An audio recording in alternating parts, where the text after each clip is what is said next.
Hello guys, this is Alok Yadvanshi. Welcome to the YouTube channel The Classroom.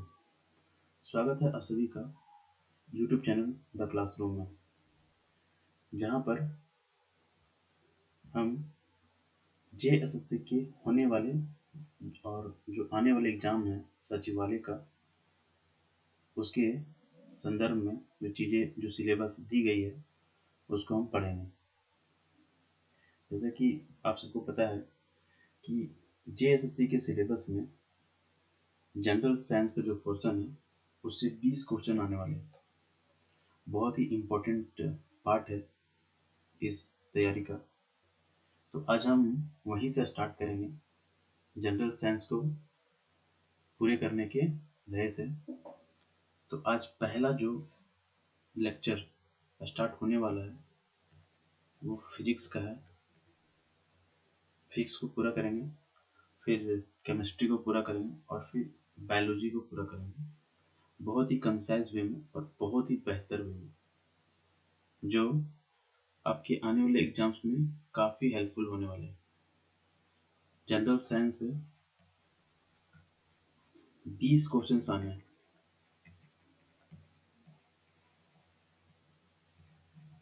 और बहुत ही important part है। तो start करते हैं फिजिक्स से, और पहला जो लेक्चर होगा वो ऑप्टिक्स का होगा, क्योंकि ये जो चैप्टर है थोड़ा लंबा भी है और इससे क्वेश्चंस भी बहुत ज़्यादा पूछे जाते हैं। इसको इसलिए पहले कवर कर रहे हैं ताकि आपको रिवीजन करने का ज़्यादा समय मिल सके।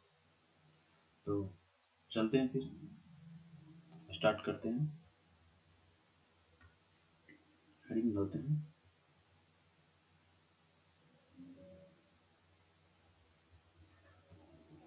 ऑप्टिक्स।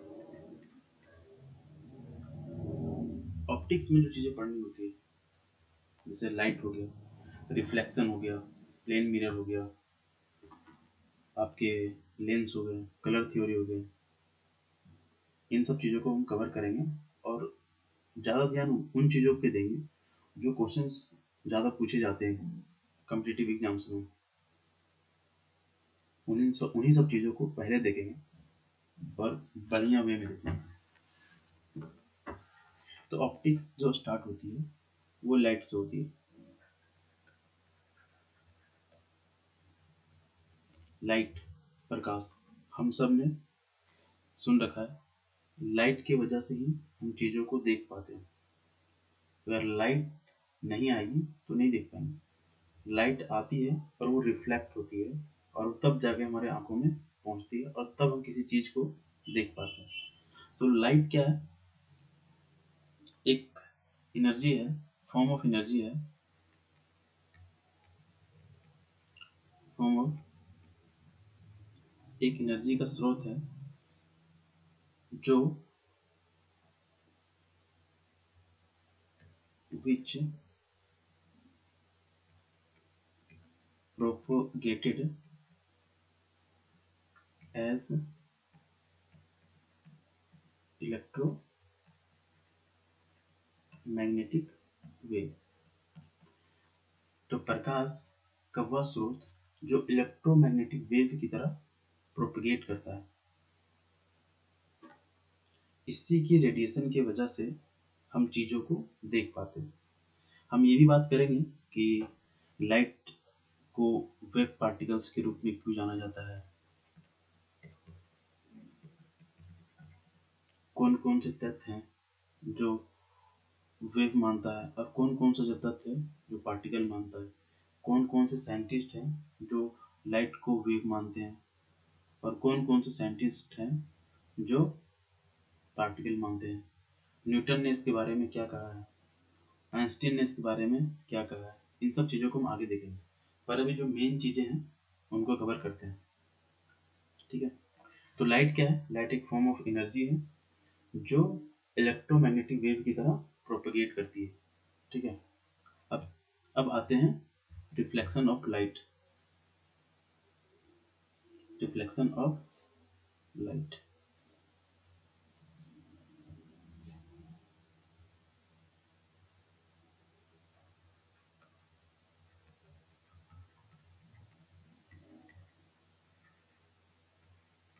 रिफ्लेक्शन ऑफ लाइट, इसको हिंदी में कहेंगे प्रकाश का परावर्तन।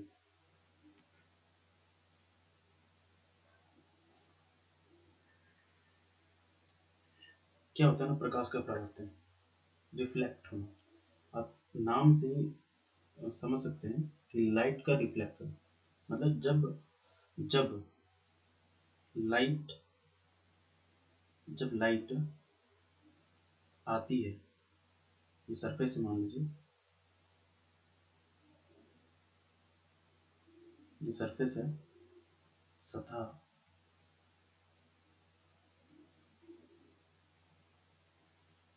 सतह, और इस पे प्रकाश की किरणें आ रही हैं, सतह से टकराती है, और सतह से टकराने के बाद ये नीचे ना आकर के ये इधर ही रिफ्लेक्ट हो जाती है, अपने ही मीडियम में रिफ्लेक्ट हो जाती है। तो इसी को कहते हैं रिफ्लेक्शन ऑफ लाइट। इसी को कहते हैं रिफ्लेक्शन ऑफ लाइट। मतलब इंसिडेंट रही है, मतलब इसको हिंदी में कहते हैं आपतित किरण, आने वाली किरण। ये आई है, सरफेस से टकराई और यहीं पे परावर्तित हो गई। वेट अ मिनट, क्लियर कर देते हैं।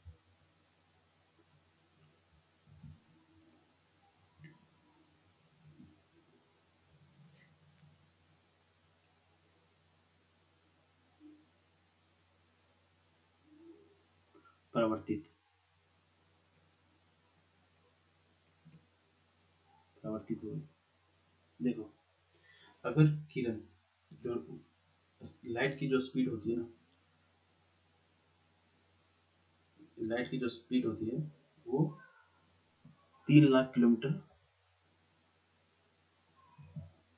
3 लाख किलोमीटर पर सेकंड के हिसाब से होती है। तो अगर ये लाइट है, लाइट की किरणें सूर्य से आई, मान लीजिए 3 लाख किलोमीटर के हिसाब से आई,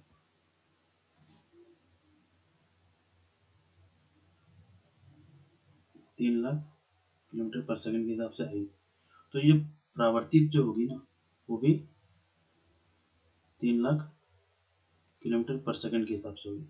यहाँ पर एक चीज देखने को मिल रहा है कि स्पीड जो है कांस्टेंट है, मतलब जिस जिस स्पीड से आई उसी रेट स्पीड से ये रिफ्लेक्ट भी होगी। तो स्पीड यहाँ पे कांस्टेंट है, 3 लाख किलोमीटर पर सेकंड के हिसाब से आई है, 3 लाख किलोमीटर पर सेकंड के हिसाब से वो चली गई। लेकिन डायरेक्शन इसके चेंज हो गए, जिस रास्ते वो आ रही थी वो मुड़ गई। तो डायरेक्शन चेंज हुई मतलब इसकी जो वेलोसिटी है वो चेंज हुई।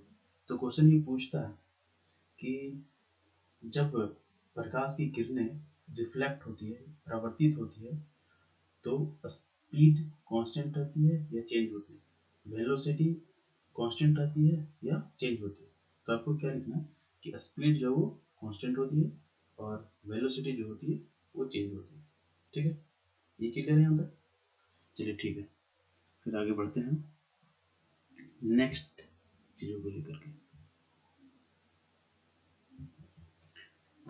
अब इसके आते हैं आपकी लॉज, कुछ नियम है, laws of reflection.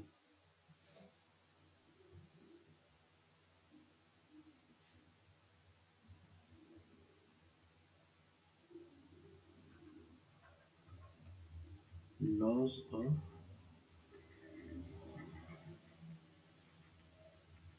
Of reflection, deflection के नियम क्या है? ठीक है, देखो ध्यान से देखना है, ये क्या है, सतह, सरफेस है,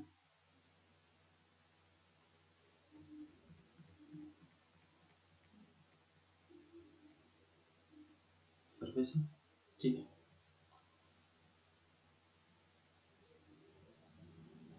सूर्य की किरणें यहाँ से आई, सूर्य की किरणें आई, सतह से टकराई, और टकराने के बाद रिफ्लेक्ट हो गई। यही चीज मैंने आपको बताई कि सूर्य की किरणें आई, सतह से टकराई और रिफ्लेक्ट हो गई, ठीक है। इसको क्या कहते हैं?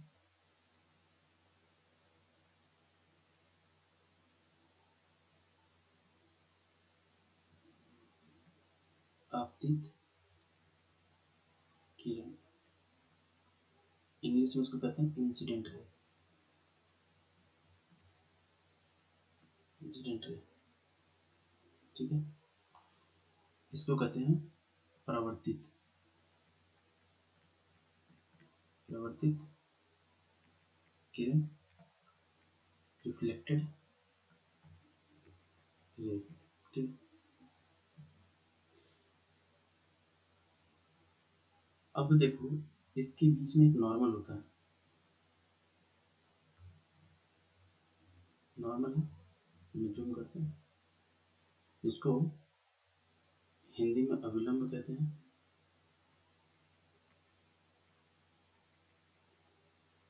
और इंग्लिश में नॉर्मल कहते हैं, ठीक है। ये जो है सरफेस से 90 डिग्री का कोण बनाती है, सरफेस से 90 डिग्री का कोण बनाती है, दोनों साइड सेम ही होगा, 180 होती है, ठीक है। ये आपतित किरण है, तो ये कौन सा कौन भी क्या होगा? कौन भी आपतित, आपतन कौन होगा? इसको सपोज आई से डिनोट करते हैं, और ये रिफ्लेक्टेड रे है, तो इसको आर से डिनोट करते हैं। तो नियम पहला यही है कि जो एंगल आई जो है वो एंगल आर के बराबर होंगे, आर के बराबर होंगे। दूसरा नियम ये है कि इंसिडेंट रे,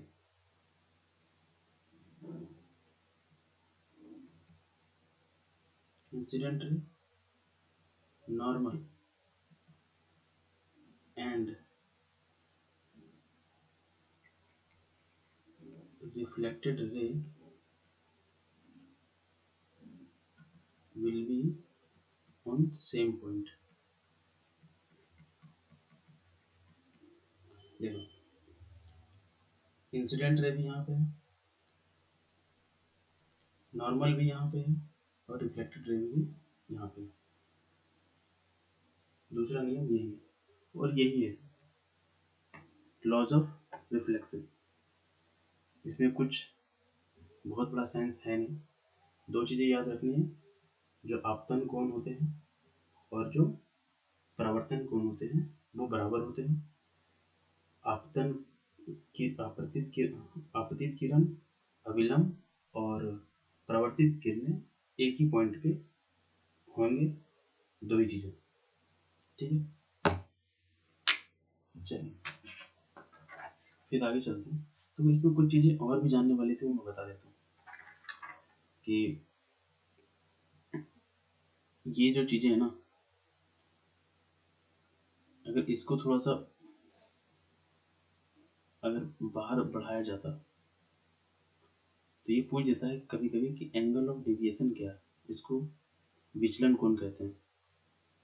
सभी मान लो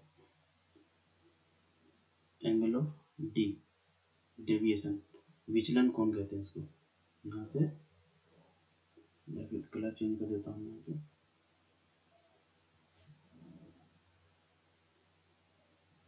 ये जो कोण है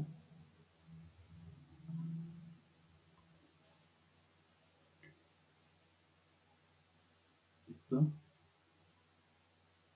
एंगल ऑफ डेविएशन कम होता है। जो ये वाला जो कोण है जो ग्लांसिंग एंगल रहते हैं इसका डबल होता है। मतलब अगर ये कहे ये 10 डिग्री है तो ये 20 डिग्री होगा। अगर ये 10 डिग्री है तो ये कितना होगा? 80 डिग्री। और ये 80 डिग्री है तो ये कितना होगा? ये भी 80 डिग्री होगा। ये चीज़ें जानने वाली चीज़ होती है।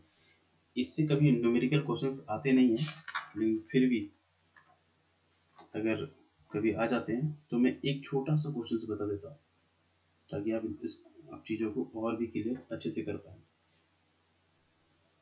क्योंकि क्वेश्चंस की लैंग्वेज कभी कभी फ्रेंड ऐसे होते हैं कि बच्चे फंस जाते हैं। जैसे कि एक क्वेश्चन ये है कि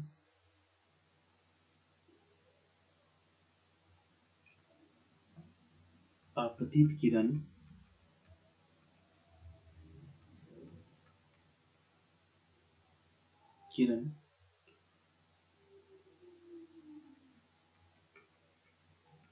मिरर के साथ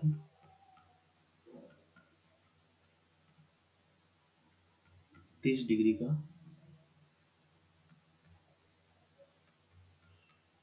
कोण बनाते हैं तो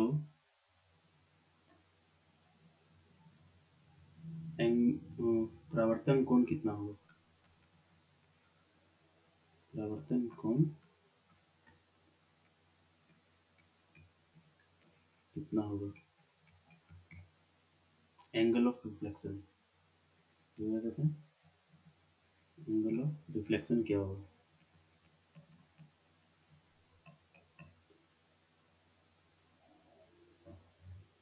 आपतित किरण को इंसिडेंट रे इंसिडेंट रे आपतित किरण या इंसिडेंट रे कह लें, मिरर के साथ 30 डिग्री का कोण बनाते हैं तो परावर्तन कोण कितना होगा, मीन्स एंगल ऑफ रिफ्लेक्शन कितना होगा। देखो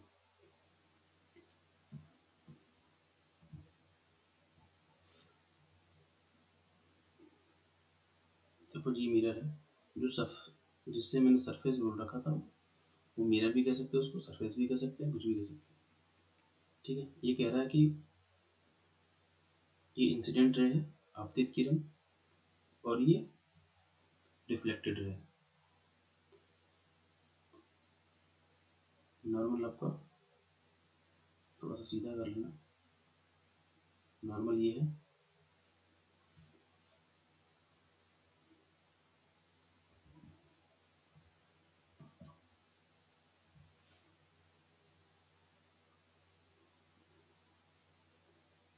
नॉर्मल ये।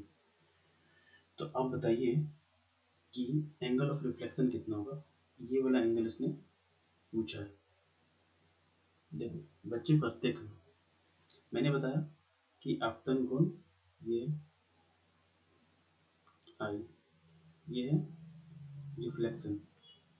इसने एक्चुअली में दे रखा है ये, तो ये इंसिडेंट रहे, आप, आप आपतित किरण, तो मिरर के साथ 30 डिग्री का एंगल बनाते हैं, तो मिरर तो यहाँ है और इसके साथ जो इंसिडेंट एंगल है वो 30 डिग्री का यहाँ पे बना रहा है।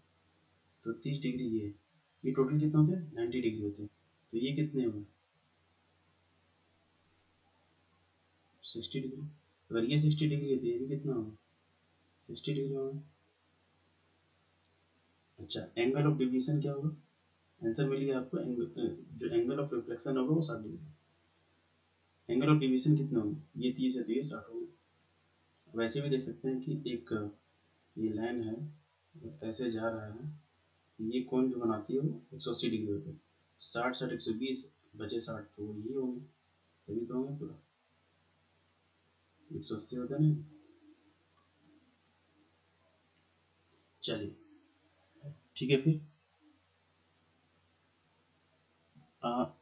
फिलहाल इतना ही रखते हैं। दूसरा वीडियो तुरंत कुछ ही देर में आपको अपलोड करके भेज दिया जाएगा, इसके आगे का। Thank you so much.